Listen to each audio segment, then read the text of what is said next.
د ښوونځیو پر نجونو د ټابلیټ کارت د استعمال تور لګونکي څوک د رسنیو کې له کومې بېحیایي وروسته شړل شوی و.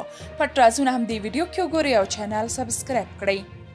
غفار پوپل چې پخوا رسنیو کې یو له بدنامو او عیاشو نومونو څخه و، د طالبانو په راتګ یې ږیره پرېښې او طالب شوی. تازه یې ویلي د نجونو ښوونځي ځکه بند دي چې 80 سلنه نجونې په نشهیي توکو او ټابلیټ کار اخته شوي. یوسفزي یې په غبرګون کې لیکلي د ټابلیټ کواله اصلي څېره دغه سړی وایي چې د افغانستان د ښوونځیو 80% نجونې ټابلیټ استعمالوي. غفار پوپل نومیږي، زموږ همکار پاتې شوی دی. خبر نه و چې د ټلویزیون رئیس او داسې سافټویر پیدا کړی چې د شیر روم له لارې کولی شي د هر چا سکرین چک کړي.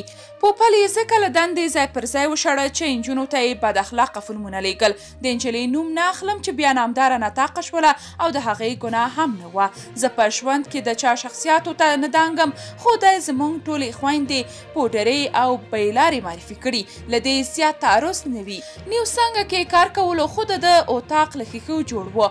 د دې لپاره ښیښې باندې سپري رنګ ووهه چې څوک یې د کمپیوټر سکرین ونه ګوري او دی پکې نجونو ته فلمونه ولیږي چې بیا د پلان له مخې افشا شو. دوو ګاردانو ته یې امر وکړ چې دا د شر او فساد ځاله په کشولو وباسي.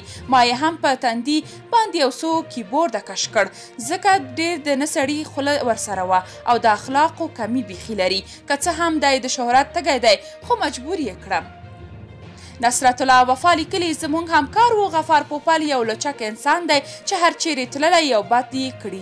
ظاهر عظیمي چې د دفاع وزارت ویاند و زما په مخ کې له خپل دفتره وباسه. بې نزاکتي وکړه یو مجلس کې. فاروق وردک چې د معرف وزیر و ځان سره یې بیولی و، هلته یې د کوم وکیل ټلیفون پټ کړی و او له هغه ځای یې هم وشاړه. زردشت شمس لیکلي طالب تیر 20 کاله د هیواد ضد جګړې لپاره یو شمېر ناپوه خلک په دې نامه وغولول چې ګنې کابل نامسلمان دی. اوس چې کابل ولیده چې دلته خو ښځې له لاهور او کراچۍ او اسلام آباد ډېرې باحجاب او مسلمانې دي، جوماتونه یې له هغوی ډېر ډک وي او د حکیم الله مسعود په خبره چې کابل خو له اسلام آباد ډېر مسلمان دی. اوس یې څو سپک چاپلوسان را پیدا کړي چې خپله هغه پخوانۍ کازه باید رښتیا وښیي، خو ملت په هر څه پوهیږي. درنو لیدونکو، تاسو که د دې موضوع په اړه کوم نظر لرئ کومنټ کې شریک او چینل سبسکرایب کړئ.